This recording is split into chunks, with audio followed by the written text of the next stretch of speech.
advised. Well, folks, it's on. The long-awaited moment arrives. The accuser face-to-face with the accused. I'm James Curtis, and this is a special one-hour edition of our exclusive coverage of the Michael Jackson trial. Before the alleged victim, now 15 years old, takes the stand, defense attorney Mesereau has a testy exchange with the boy's brother. Here's how it happened, according to the courtroom transcripts. Do you remember you told the sheriffs that you looked in the soda can on the plane and saw white wine? No. Do you remember you told the sheriffs you looked in the soda can and saw wine? Yes. How did you know it was wine? Because... If you'd never had a drink before you were on the plane. I know how it looks, though. You do? Yes. If you look in a soda can? Yes. You told the Santa Barbara grand jury that you and your brother were drinking at Neverland between the time you got back from Miami to the time Jesus drove you off the property, right? I don't remember. Would it refresh your recollection if I just show you the transcript? Sure. May I approach, Your Honor? Yes. Thank you.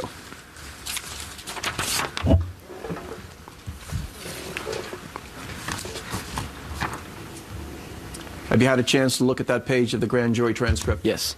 Has it refreshed your recollection, about what you said? Yes. And you did say that you and your brother were drinking alcohol at Neverland between the time you got back from Miami to the time that Jesus drove you off the property, right? Yes. And you claim the first drink you ever had was on the plane, and then when you got back, you just kept drinking, right? Yes. Next, defense attorney Tom Mesereau pushes this witness to refute his own testimony. Yesterday, you told the jury the second time you saw Mr. Jackson inappropriately touch your brother, you sneaked up a stairwell, correct? Yes, that's correct. You told the Santa Barbara sheriffs in that interview that the second time you saw Mr. Jackson inappropriately touch your brother was on his side, and Mr. Jackson was rubbing against your brother, right? What? Say it again, please. Yes, yes. You told the Santa Barbara sheriffs that Mr. Jackson didn't see you. You said that Mr. Jackson started scooting to your brother, that he hugged your brother and kept on scooting. You said he was moving his hips on your brother. And you said your brother was lying on his side, correct? Yes. That's not what you told the jury yesterday, is it? Your Honor, that's argumentative. Sustained. Do you recall in that interview telling the Santa Barbara sheriffs that you caught Mr. Jackson inappropriately touching your brother on 2 occasions, right? Yes. Okay. Actually, there were 3 times. Well, that's not what you said before, is it? Your Honor, that's argumentative, and it's... Sustained. You told the Santa Barbara sheriffs that Mr. Jackson was masturbating himself and your brother, didn't you? No. Well, you were asked the question, what do you mean by masturbating, and what did you see him do? And you said his right hand and his left hand touching my brother. That was your answer to that question, correct? Well, I was nervous when I was doing the interview. So because you were nervous, you didn't get the facts right? Yes. All right, Sean, isn't he beating up just a little bit on this kid? I mean, after all, this kid, now 14, was only 12 at the time. That's rather young. Nervousness is something that these jurors are going to be able to identify with. No, I don't think that he's beating up on the kid at all. He's talking about critical inconsistencies. This is the crux of the case, what he saw Michael Jackson do to this boy sexually. If he's telling completely different stories, then it's proper cross-examination. And I think that the judge is wrong to sustain these argumentative objections. They're not argumentative. This is critical cross-examination. Well, despite those objections being sustained, Howard, the defense attorney just moves on and moves past those. But the idea of inconsistency certainly is a good one, to the extent that one story in previous grand jury testimony has this same witness on a couch seeing a second incident, and now he's in the stairwell. There is no doubt this young man has lied. The question is, what did he lie about? How much of his story is credible? Is some believable? Is some really due to lack of recollection? Is other due to intentional misrepresentation and lies? And that's a question for the jury. What will really be interesting is to see what the victim says and how he lines up with the brother. And we're going to get to that later on, Ricky Kleeman. But isn't really, and I don't want to beat this to death, but isn't it just a little harsh for the word, to use the word rather, lie, when we're talking about a young kid recounting an incident that he's probably had to tell over and over again, when some of the consistencies, at least you can make a good argument, aren't that big? It's not too harsh to use the word lied because Tom Mesereau is fighting for the life and liberty of his client, Michael Jackson. And if he believes this youngster lied, he should say lied. However, the real risk here, which means what Howard says, it's up to the jury, is Tom Mesereau is a huge guy. Yes. He is big. And this is a small child, even though he's a teenager. And some jurors may, whether it's now or in their recollection of now, weeks or months from now, say, boy, you know, that really wasn't fair. But Tom Mesereau's got to do his job. He does have to do his job, but later on, as we continue with this testimony, there's some moments where Tom Mesereau, I think, crosses the line. We'll deal with that in just a moment. As we continue, Jackson's attorney, Tom Mesereau, tries to turn the term escape from Neverland into a story of striking contradiction and possible fiction. Okay. You told the Santa Barbara sheriffs that your family had escaped from Neverland, right? Yes. Now, when you say escaped, was that the night you went to Jesus and asked him to drive you in the Rolls Royce to Los Angeles? No, that was the last time we ever left. The last time you left, when you were driven by Vinny to your grandparents' house? Yes. That was an escape? Yes. How many times do you think your family escaped from Neverland and then went back so they could escape again? I don't get the question. Yeah, how many times do you recall your family escaping from Neverland? Object as argumentative, Your Honor. Overruled. You may answer. Do you mean us leaving Well, what do you mean by escape? the last time? Okay, I mean, just tell the jury what escape means to you, if you would. To me? Yeah, I don't know how to explain it, but in your mind. Let me start again. You and your family left Neverland a number of times, right? 3 times, yes. Okay, how many of those were escapes? The last one. Okay, did you ever escape before that? No. All right, Ricky, this, I think, goes to prove the point that I was trying to get at.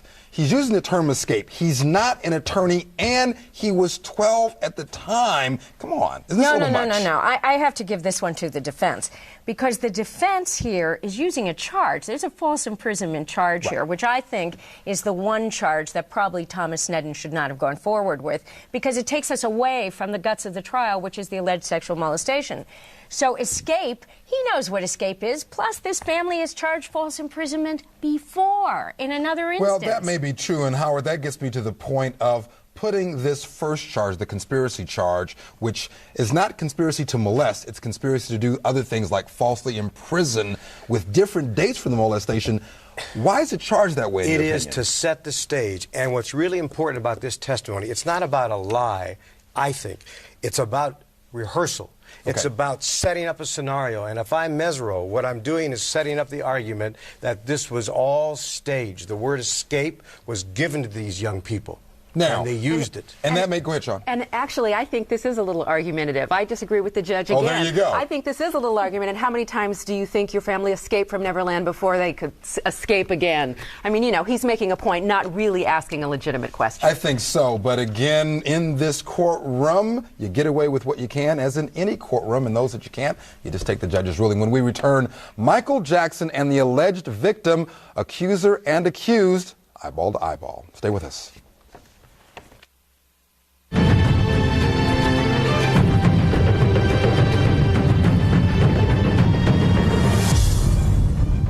The reenactments and commentary in this program may contain frank talk of a sexual nature. Viewer discretion is advised.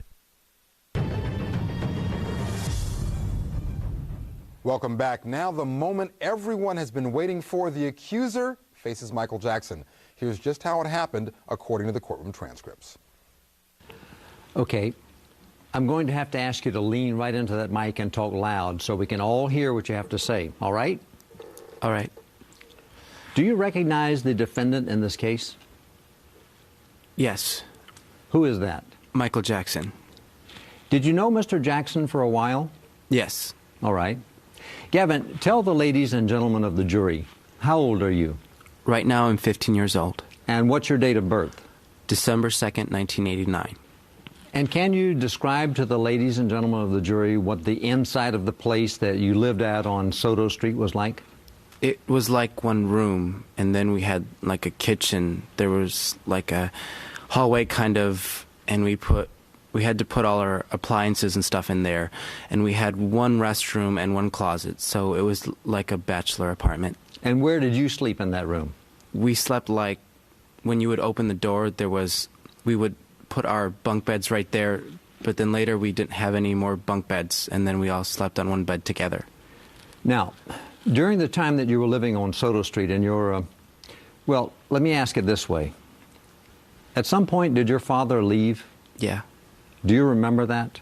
I was at my grandmother's house when it happened, but my mom told me that something happened where she wanted to take my sister and my brother to go to like a park or something, and he got angry and he left. Now, did you ever see your father after that? No.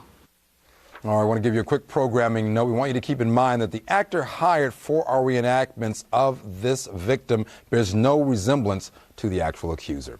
As court continues, DA Tom Sneddon lets the accuser tell his story, a story that anyone can probably sympathize with, especially a juror. During the time that your mother and father lived together, and you lived with your mother and father, okay? Uh-huh. How would you describe the nature of their relationship? Well, like, they would fight every day about where we lived and, like, bills and whatever. You got to lean in there. They would fight about bills and his family and our family. Well, like my mom's mother and father and their cousins and they would fight about his family. You know what I mean. Did you ever see any physical abuse? Yeah. By whom? My dad would hit my mom sometimes. Like, I saw him one time grab a fire hydrant and my mom tripped over a cart, or those. It was like a black cart that was like about that tall. What did you use the cart for? Used it for grocery shopping. It broke really easy, though. And my mom tripped over it because my dad was about to hit her with a fire hydrant. Do you mean a fire hydrant? Do you mean like... It was a fire. It was a fire hydrant, about that big, about that tall. They had them in our apartment. Okay. Were you ever struck by your father? Yeah. How many times were you struck? Well, I was not hit as much as my mom was, but I got hit sometimes. How about your brothers and sisters? I saw him hit my brother a lot, like in his head. And my sister sometimes, too. He slapped her. Sean Chapman Holly, even with your cynicism, this has got to grab you.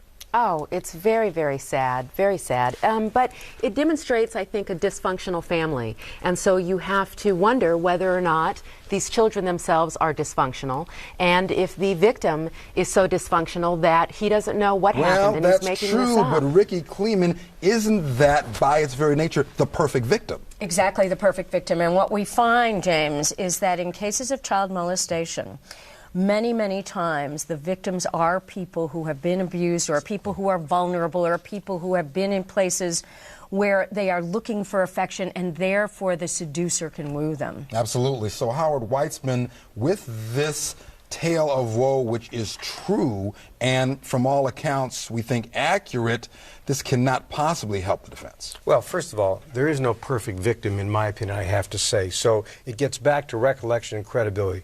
We know kids make things up. However, I've been saying... Wait. What do you mean? We know kids make things up. All kids make things up? I didn't say that at all. But we know that kids, as a rule, tend to embellish and exaggerate. I've said from the beginning of this trial, I want to see these young men testify, because I don't like child molesters. And if this young man is telling the truth, whoever did this to him deserves to be punished. But everybody's out there speculating, and we have to see this young man testify, hear his words, and rely on his recollection. That's what this case is all about. Well, Ricky, let me see if I can get some alliance from you. I take issue with Howard's statement that we know kids tend to exaggerate. I think kids can be imprecise.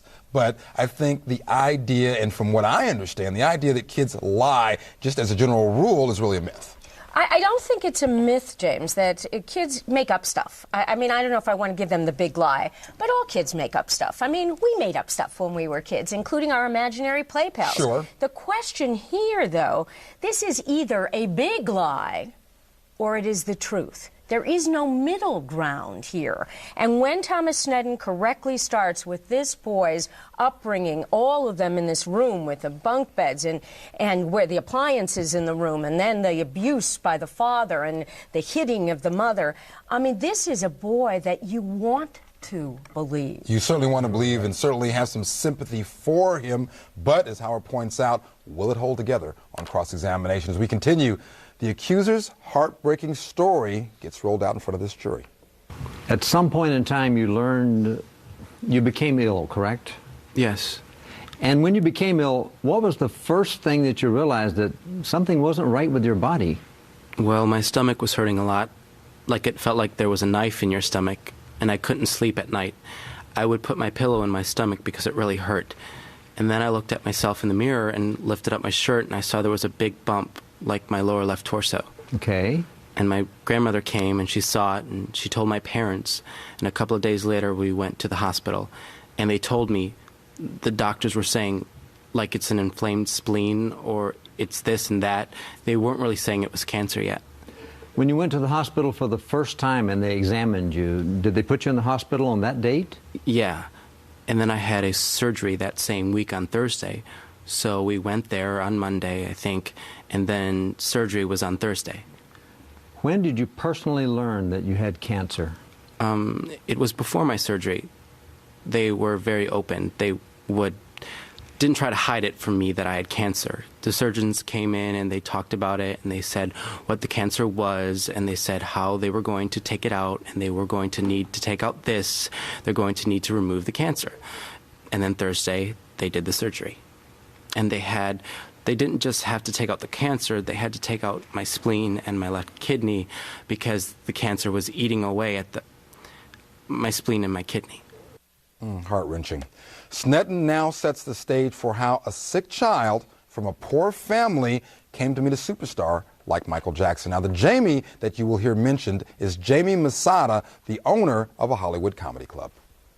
Now, during the time that you were in the hospital with cancer, did you ever have a conversation with regard to some people that you would like to meet? Yeah. Now, at the time that you asked, you made the request to meet these people. What was your condition at that point in time in terms of whether you thought you were going to live or die?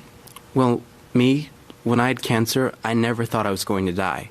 I never even thought about that. I always thought about getting done with the chemo and going to school again. You know what I mean? Did the doctors tell you something different? Yeah, there was one time that they thought I was sleeping in my bed, and they were talking to my mother and my biological father. And my doctor told them to prepare for my funeral, and that if the cancer didn't kill me, the chemotherapy would, because the chemotherapy is toxic, and they were giving me adult dosages. So who did you make the request of to meet some people while you were undergoing cancer treatment? Jamie. And who did you ask to see? Well, I asked, like, every time I would watch Jay Leno's shows, Jay Leno was a really nice comedian, and I always wanted to meet him, and he was like, I thought he was like the coolest comedian. Anybody else other than Mr. Leno? Michael. Okay. Anybody else? Chris Tucker. Okay. Were there any others? Were there others that you asked to meet but you didn't meet? Oh, that I didn't meet? No, I don't think so. Making a child's wishes come true. Howard Weitzman, it seems that the dynamic of this trial breaks down into one of two areas. Everyone essentially agrees that the mom is not a nice person. She's done some things that are very questionable in her past. But that's not necessarily indicative or proof that this kid is lying, is it? Absolutely correct. Here's the dilemma, for me at least. As I said earlier, I choose to believe Michael Jackson didn't do this. On the other hand, this is a kid you want to believe because you don't want to think a kid like this young man would get up and lie and make up a story like this. It's a real dilemma. It's really the reason why Thomas Snedden brought this case. You know, we've criticized him for many reasons about being overzealous because of his long history with Michael Jackson. This young man, with his personal history and his health history and his need to reach out for some comfort when he might die from the disease or die from chemotherapy, that's why Thomas Sneddon brought this case, and you understand why he brought it. And indeed, Sean, if there is support for this testimony in the form of these unindicted co-conspirators, which is a whole nother can of worms, but other folks, if they can say, who know Michael Jackson, worked with him at the time, this is what happened, or there's reason to believe that this is what happened, the prosecutors got reason to bring this case. Yes, yes, and I think that this testimony is very important because it rebuts a defense theme, which is that the celebrities were to be grifted. And this provides for the prosecution a very legitimate and very sad reason why celebrities were brought to the boy, because he was sick, he was going to die, and these were his heroes who he wanted to meet. So it's refuting what Mr. Mesereau has brought out in his opening. What the defense theme is, here's the prosecution reason for the celebrities being a part of this family's life. Absolutely, and perhaps, just perhaps, despite what we've observed essentially and almost unanimously, it pains me to say, as a shaky start by the prosecutor, maybe it's finally gathering some traction. Ahead, Gavin's dreams come true when he hangs out with actor Chris Tucker and gets a call from the king of pop. Stay with us.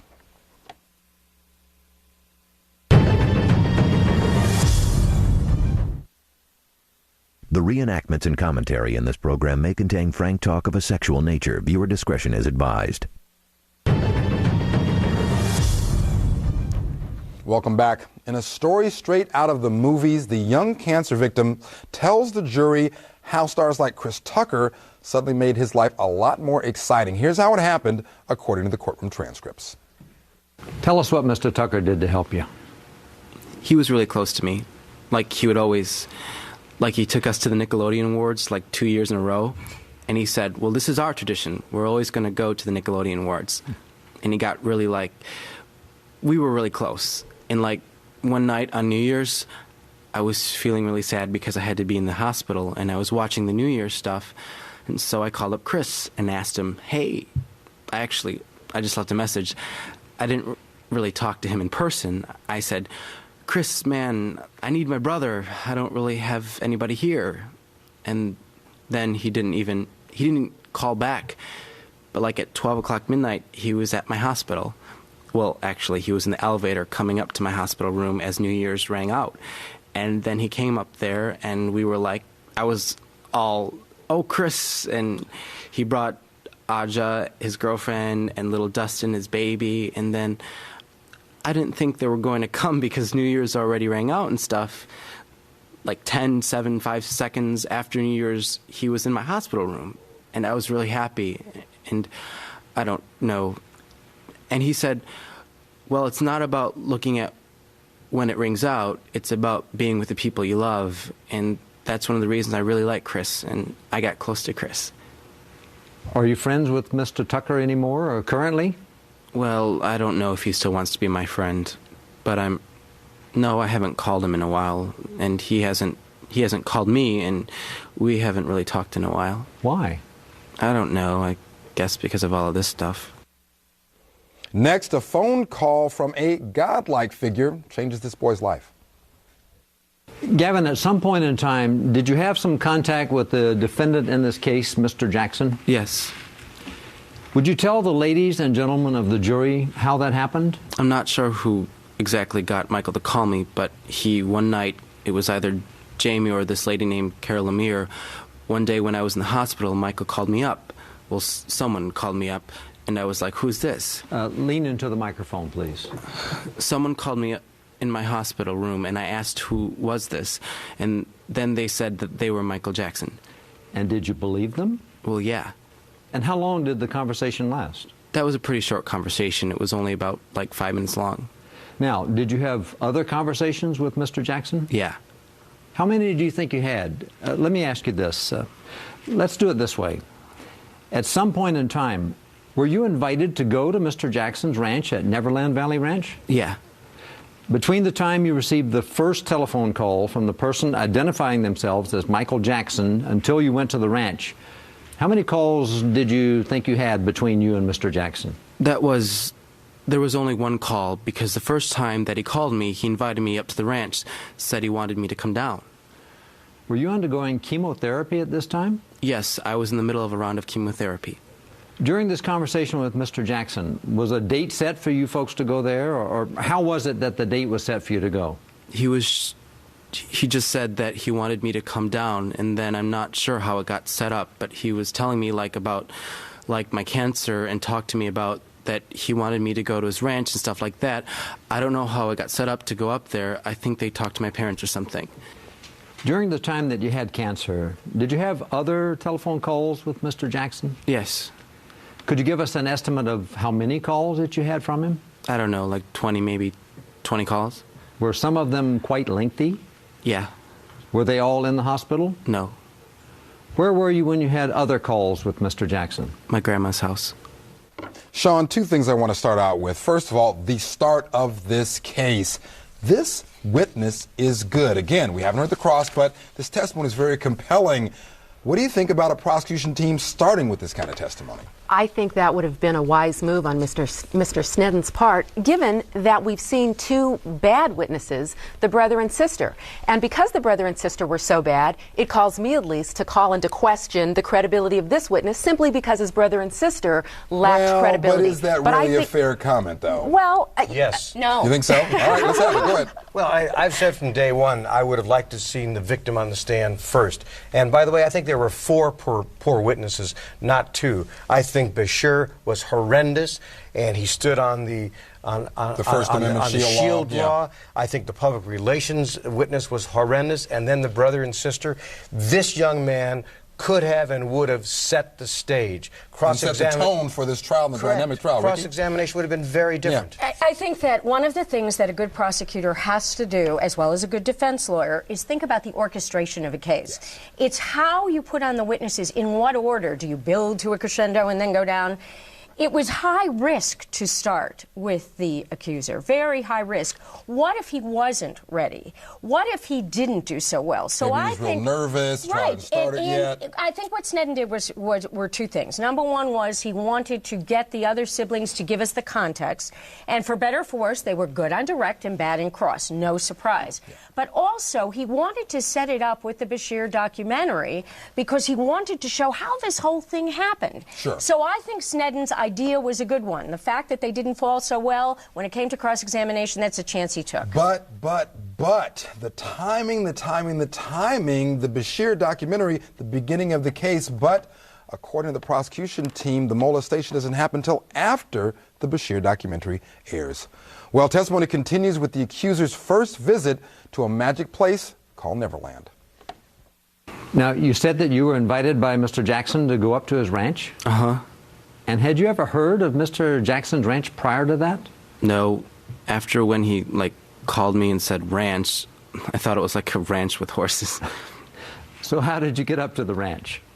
There was a limousine that came to my grandma's house, and then we went up in a limousine. And who went up there? It was me, my mom, my biological father, my sister, my brother, and me. And do you remember about, was it daylight or was it dark when you got there? It was daylight. And do you remember what happened when you first got there? Yeah. I guess they told Michael we were up there already, and he had a bib on because he was eating, and then he ran out and he greeted us, and he had a red shirt on, a black tie. All right. Did you have any conversation with Mr. Jackson at that time during the greetings? Well, he just said hi to us because he had to go do something. So where did you go after Mr. Jackson went to do something? I think we ate. All right. I guess. What did you do after that? We went and saw the unit that he put us in, and then they were afraid, my dad was kind of afraid of putting me on rides because he thought maybe because of my surgery I might rupture something or whatever. But I eventually talked him into letting me go on rides, and we started going on rides and stuff. At the amusement park? Yeah, at the ranch.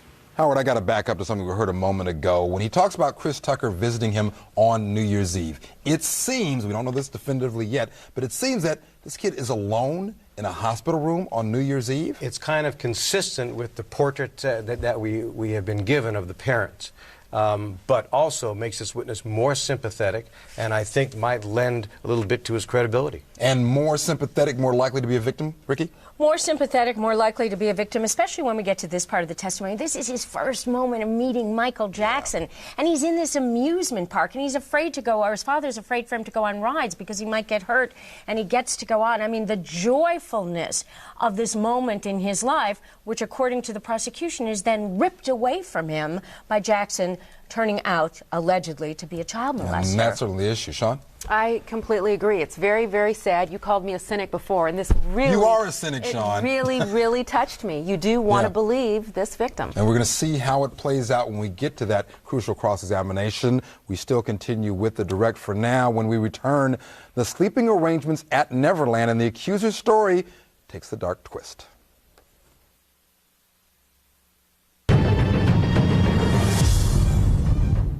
The reenactments and commentary in this program may contain frank talk of a sexual nature. Viewer discretion is advised. Welcome back. From the mouth of the accuser, the jury hears how a young cancer patient's dream come true begins to resemble a nightmare. Here's how it happened, according to the courtroom transcripts. All right. When you were at Neverland Ranch, was there ever an occasion where you slept in Mr. Jackson's room with Mr. Jackson? Yeah. Would you tell the ladies and gentlemen of the jury how it came about that you ended up sleeping with Mr. Jackson in his bedroom? I think we were in his office. We were all talking. Who's we? Me, my brother, and Michael. We were all in his office and we were talking. And then Michael said we should sleep in his room. And then I was like, okay, yeah, because we were wanted to sleep in his room too. And then he told us to ask in front of our parents if we could sleep in his room. So I think it was at dinner we asked our parents if we could sleep in Michael's room. And then so we did. And then my parents said, yeah, it was okay. And next, according to the accuser, the tour of Neverland becomes a tour of something much more sinister. Now, at some point that night then, you go into Mr. Jackson's bedroom? Yes. What were you doing there? Do you recall? Well, it started out like we were going to watch some Disney cartoons and a bunch of these videotapes of The Simpsons, and then Frank Tyson had a computer. I don't remember whether it was my computer or his computer in there. Okay. Tell us what happened. And then he set up the computer, and then Frank started doing stuff on the internet. And then they started looking up, adult material sites. Where, was Mr. Jackson there? Yeah. Was Mr. Jackson involved in that? Yes. And in what way? Well, he was pointing out girls oh, I like her, and then, but I mean, he wasn't typing, Frank was typing. So how long do you think, how many different sites do you think you went to? Maybe 7 sites. We didn't go to that many sites. And how long do you think you were doing this? I don't know, maybe 15, 30 minutes, something like that. I couldn't hear you. I think maybe 15, 30 minutes or something. And you described it as adult materials. Can you tell us whether it was male or female? It was female. Can you tell us about the age, in your estimation, the age of the females that you saw? Maybe 15 to 25 years old. Now, during the time that you were in the room going through these sites on the computer, did Mr. Jackson say anything? Yeah. Tell the jury what he said. One time we were looking at the site and there was this girl with her shirt up, and Michael says it was all quiet and stuff, and Michael was got milk, and we started laughing because he said that. Okay. Did he say anything else? Paris and Prince were sleeping in his bed, and then Michael leaned over to Prince in his ear and he said, Prince, you're missing all the P-U-S-S-Y. Did he spell it? No. All right, Ricky Kleeman, corroboration with the other witnesses on the point of what they were looking at, the magazines and the internet. Well, corroboration all the way, and this really is a moment that's either very adolescent or really disgusting. because you have Michael Jackson. We have to remember he's with these children. They're children at the time. They're not even here. He's 15 now. We're going back not only to the documentary in 2003, we're going back before that when they first met. And you've got Frank Tyson in there typing up these dirty little sites and Michael Jackson making inappropriate remarks, if this is all true. And because Jackson's in the room, we understand now why Frank Tyson is part of the unindicted co-conspirator group. Exactly. Frank Tyson, we should note, is a Jackson, or at least was at that time a Jackson 8, and an unindicted co-conspirator. Howard, corroboration or something inconsistent with being a pedophile? Well, first of all, it's not inconsistent. If this is true, Michael Jackson deserves to be convicted, in my opinion. This is bad, bad conduct. But it ain't child molestation. No. But at this point, it begins to lend foundation and credence to what the brothers said. What I find really fascinating here, and you talk about corroboration, it's really the reverse, which is why I would have put this witness on first. This witness appears to be a strong witness on direct. They've all appeared to be somewhat good, but this witness seems strong. And if he could have withstood cross-examination as the first witness setting the stage, everything else would have fallen into place. All right, Sean, you're going to be up next with how the defense deals with this powerful testimony as the accuser is asked about the infamous Bashir documentary that Chris referred to as actor Chris Tucker. Okay, let's talk a little bit about Martin Bashir. Were you introduced to a person by the name of Martin Bashir? Yes. And where were you introduced to the person by the name of Martin Bashir? In Michael's living room, in his main house. And who introduced you to Mr. Bashir? Michael. Now, how did you get to the ranch? I think Chris drove me up that time, and then in his bus. And did any other members of your family go with you? It was only me, my sister, and my brother. And did you know why you were going to the ranch? Michael wanted me to go up there, and then I think I called Chris because I would always tell him that we never went up there, like, together. We'd never been at the ranch together with Chris. He would go up there one time, and I would be at home, and then I would go up, and then he would be at home. So we said that we'd all go there together. So we all went up there, and Chris took us up there. Did you have any other conversations with Mr. Jackson? Yeah, that's when he introduced me to Martin Bashir. Any other conversation with Mr. Jackson? Yeah, like, he introduced me to Martin Bashir, and then he took me, I think it was in the library where he took me, and then he was telling me, hey, you want to be an actor, right? And I was like, yeah, I want to be a comedian, though. And then he was like, but you can act, too, right? And then I was like, yeah, well, I'm going to put you in the movies, and this is your audition, okay? And I was like, oh, all right. And he told me, okay, I want you to go in and then tell them about how I helped you. And he told me to, like, tell them about, like, this and that, and about that you call me Dad or Daddy. So, was this accuser being manipulated by Michael Jackson? That certainly seems what D.A. Sneddon hopes these jurors hear. What did he tell you to say on the videotape? He told me to say that he helped me and that he pretty much cured me of cancer. Did you do that? On the video? Yeah. Was it true? Not really, because during my cancer, he wasn't really even there. When you went up to the Bashir video, yeah, to the Bashir interview, okay? Uh-huh. Did you admire Mr. Jackson? Yeah, I was like... What was your attitude towards Mr. Jackson at this point in time? I thought, like, he was the coolest guy in the world. He was like my best friend ever. Do you know what I mean? So you had a genuine affection for Mr. Jackson at this time? Yeah, I really liked him. Sean Chapman-Holly, where is the defense ammunition for this witness?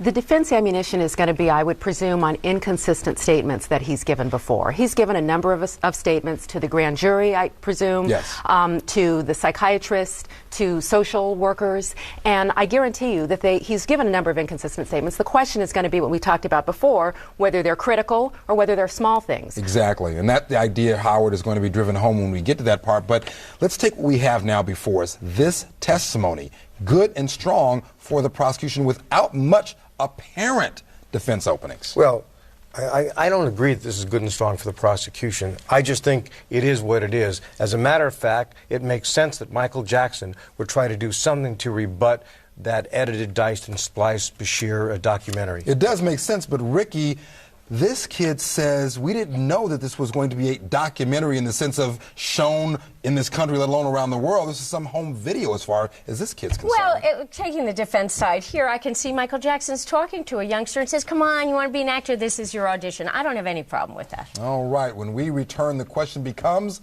befriended or betrayed. Stay with us.